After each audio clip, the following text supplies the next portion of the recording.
ஐயா 50,000 ஹெக்டேரில் பயிரிடப்பட்டது. 20,000க்கும் மேற்பட்ட விவசாயிகள் அதை பயிர் பண்ணியிருக்கிறாங்க. எல்லாரும் ஏக்கருக்கு 1.25 லட்சம் 1.5 லட்சம் கடனை வாங்கியிருக்கிறாங்க. செலவு தாறுமாறாக ஏறி கிடக்குது. ஆக பெரும் கடனில் விவசாயிகள் சிக்கியிருக்கிறாங்க. இது தமிழ்நாட்டில் தற்கொலைகள் அதிகரிக்கிறதுக்கு வழிவகுக்கும். சார் பதவியிட மாற்றது மட்டும் ஒரு பனிஷ்மெண்ட்டா? நஷ்டப்பட்டது நாங்கள், கஷ்டப்பட்டது நாங்கள், இழப்பு எங்களுக்கு. ஏக்கராவுக்கு 50,000 கூட இன்னைக்கு வாழவே முடியாது. வாங்கின பயிர் கடனை யார் கட்டுவா? அந்த அரசு ஊழியர் சதீஷ் எப்போ வந்து கட்டுவானா? அத்தனை விவசாயம் இன்னைக்கு வேதனையில் இருக்கிறாங்க. அரசாங்கம் தான் உற்பத்தி பண்ண சொல்லுது, அரசாங்கம் தானே விதை கொடுக்குது, உரம் கொடுக்குது, மருந்து கொடுக்குது. இவ்வளவு கொடுத்து போட்டு அவதூறு பண்ணுமா? யார் தப்பு பண்ணுறா அவங்களே நடவடிக்கை எடுக்கணும். அதை விட்டு போட்டு ஒட்டு மொத்தமாக இது சிவப்பு கலரு, இதில் விச ஊசி போட்டிருக்காங்க, சுவைக்கு சேர்த்துருக்காங்க அப்படிங்கிறது உண்மையிலுமே அறிவியலுக்கு பூர்வமானது அல்ல. அது ஒரு முட்டாள்தனமானது. அவர் செஞ்ச தவறால் தான் இன்றைக்கி விவசாயிகள் எவ்வளோ தூரம் பாதிக்கப்பட்டு இங்கே வந்திருக்காங்க. ஒருத்தர் இறந்துட்டாருன்னா மீண்டும் அந்த உடம்புக்கு உயிர் கொடுக்க முடியாது. ஆக முழுக்க முழுக்க விவசாயிகள் பாதிச்சாச்சு. காட்டப்புறம் ஓலை ஓட்டியாச்சு, அழிச்சாச்சு. அப்போ எப்படி நீ அதை மீட்டு எடுத்து கொண்டு வர முடியும்? தப்பு செஞ்சு போட்டு அதுக்கப்புறம் என்ன பண்ண முடியும்? அந்த அரசு ஊழியர் சதீஷ், தமிழரசு எல்லாத்தையும் சேர்த்து வழக்கு போடுவோம். மக்கள் மன்றத்தையும் தொடர்ச்சியாக போராட்டத்தை முன்னெடுப்பு, இழப்பீடு தரும் வரைக்கும் நாங்கள் போராட்டத்தை முன்னெடுப்போம். தமிழ்நாடு அரசினுடைய உணவு பாதுகாப்புத்துறையினுடைய உயர் அலுவலர் சதீஷ் என்பவர், அவர் ஒரு விளம்பர விரும்பி எந்தவித அறிவியல் பூர்வமான ஆய்வும் இல்லாமல் நேரடியாக கடைக்கு போகிறது, தர்பூசணி டிஷ்யூ பேப்பர் எடுத்து தொடச்சி பார்க்குறது. டிஷ்யூ பேப்பரில் எந்த வண்ணத்தை தொடச்சாலும், எந்த கலரை தொடச்சாலும் அது அந்த கலர் அதில் ஒட்டத்தான் செய்யும். ஆனால் அதில் என்னமோ ஊசி போட்டிருக்காங்களா, கலருக்காக போட்டிருக்காங்களா, சுவைக்காக போட்டிருக்காங்களா, இப்படி பல்வேறு அவதூறுகளை தொடர்ச்சியாக அவர் பரப்பியதால் இன்றைக்கி தமிழ்நாடு முழுவதும் தர்பூசணி பயிரிட்ட விவசாயிகளுக்கு தர்பூசணியை விற்கலை. அதுக்கு முழுக்க காரணம் தமிழ்நாடு அரசினுடைய அரசு ஊழியர் சதீஷ் அவர்கள்தான். அரசு ஊழியர் செய்த தவறுக்கு அரசு தான் பொறுப்பேற்க வேண்டும்.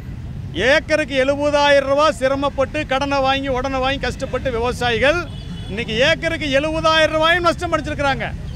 குறைஞ்சபட்சம் தமிழ்நாடு அரசு ஏக்கருக்கு 50,000 ரூபாய் இந்த தர்பூசணி பயிரிட்ட விவசாயிகளுக்கு விரைவில் உரிய கணக்கெடுப்பு நடத்தி இழப்பீடு வழங்க கோருவதற்காக இன்னைக்கு நாங்கள் மனு கொடுக்க வந்திருக்கிறோம். இந்த கோரிக்கையை ஏற்று தமிழ் அரசு செயல்படுத்த வேண்டும். இல்லைன்னா நாங்கள் எல்லாரும் குடும்பத்தோடு தற்கொலை செய்தது தவிர வேறு வழி கிடையாது.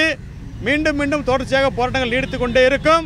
எனவே மாண்புமிகு தமிழ்நாடு முதல்வர் அவர்கள் உடனடியாக இந்த பிரச்சனைக்கு தீர்வு காண்பதற்கு விவசாயிகளுக்கு ஏக்கருக்கு 50,000 ரூபாய் இழப்பீடு வழங்க ஆவணம் செய்ய வேண்டுமாய் பாதிக்கப்பட்ட தர்பூசணி விவசாயிகளின் சார்பில் நாங்கள் அனைவரும் கேட்டுக்கொள்கிறோம். ஐயா 50,000 ஹெக்டேரில் பயிரிடப்பட்டது. 20,000க்கும் மேற்பட்ட விவசாயிகள் அதை பயிர் பண்ணியிருக்கிறாங்க. எல்லாரும் ஏக்கருக்கு 1.25 லட்சம் 1.5 லட்சம் கடனை வாங்கியிருக்கிறாங்க. செலவு தாறுமாறாக ஏறி கிடக்குது. ஆக பெரும் கடனில் விவசாயிகள் சிக்கியிருக்கிறாங்க. இது தமிழ்நாட்டில் தற்கொலைகள் அதிகரிக்கிறதுக்கு வழிவகுக்கும். அவர் ஏற்கனவே விளக்கம் கொடுத்துட்டாரு. இது போன்ற நாங்கள் ஊசி போட்டதுக்கான இந்த நிரூபிக்கப்பட்ட விளக்கம் அவர் கொடுத்துட்டாரு. அதுக்கு முன்னாடி அவதூறு பண்ணிட்டாரு. அந்த அவதூறுக்கு அந்த விளக்கத்துக்கு இடையில் எல்லா காயும் விற்காம காட்டில் வீணாக போச்சு. இல்லை, அதுக்கப்புறம் தர்பூசணியுடைய வியாபாரம் அதிகமாக இருக்கு. தர்பூசணி வியாபாரம்லாம் அதுக்கப்புறம் அதிகமாகவே இல்லை. அவர் அவதூறு பரப்பின வீடியோ தான் எல்லாருக்கும் போச்சு. அவர் விளக்கம் கொடுத்த எங்கேயுமே போகவே இல்லையே.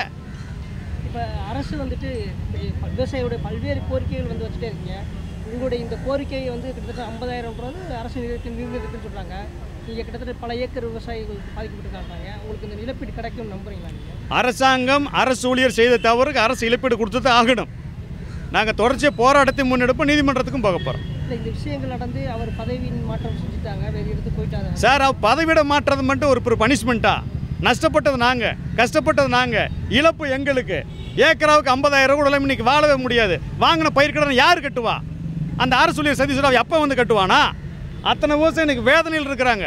எல்லாம் தோட்டத்தில் எப்படி வச்சு ஓலை ஓட்டிட்டு வந்திருக்கிறாங்க. மக்களுக்கு உணவு உற்பத்தி பண்ணுறதானே விவசாயம் செய்கிறோம். அரசாங்கம் தானே உற்பத்தி பண்ண சொல்லுது, அரசாங்கம் தானே விதை கொடுக்குது, உரம் கொடுக்குது, மருந்து கொடுக்குது. இவ்வளவு கொடுத்து போட்டு அவதூறு பண்ணுமா? யார் தப்பு பண்ணுறா அவங்களே நடவடிக்கை எடுக்கணும். அதை விட்டு போட்டு ஒட்டு மொத்தமாக இது சிவப்பு கலரு, இதில் விச ஊசி போட்டிருக்காங்க, சுவைக்கு சேர்த்துருக்காங்க அப்படிங்கிறது உண்மையிலுமே அறிவியலுக்கு பூர்வமானது அல்ல. அது ஒரு முட்டாள்தனமானது. அவர் செஞ்ச தவறால் தான் இன்றைக்கி விவசாயிகள் எவ்வளோ தூரம் பாதிக்கப்பட்டு இங்கே வந்திருக்காங்க. இல்லை, அதுக்கப்புறமும் கூட நிறைய விவசாயிகள் பேசியிருக்கீங்க, நிறைய ஊடகங்கள் பேசப்படுது. அப்படி இன்னும் பொதுமக்கள் இன்னும் தர்பூசணி வாங்குறதுக்காரும் சார் ஒருத்தர் இறந்துட்டாருன்னா மீண்டும் அந்த உடம்புக்கு உயிர் கொடுக்க முடியாது. ஆக முழுக்க விவசாயிகள் பாதிச்சாச்சு. காட்டப்புறம் ஓலை ஓட்டியாச்சு, அழிச்சாச்சு. அப்போ எப்படி நீ அதை மீட்டு எடுத்து கொண்டு வர முடியும்? தப்பு செஞ்சு போட்டு அதுக்கப்புறம் என்ன பண்ண முடியும்? இப்போ சதீஷ் அவர் இடமாற்றம் பண்ணிட்டாங்க. இப்போ ஒருவேளை நிவாரணம் கிடைக்காத பட்சத்தில் நீங்கள் அடுத்து என்ன பண்ணுங்க? சதீஷ் அந்த அரசு ஊழியர் சதீஷ், தமிழரசு எல்லாத்தையும் சேர்த்து வழக்கு போடுவோம். மக்கள் மன்றத்தையும் தொடர்ச்சியாக போராட்டத்தை முன்னெடுப்பு, இழப்பீடு தரும் வரைக்கும் நாங்கள் போராட்டத்தை முன்னெடுப்போம்.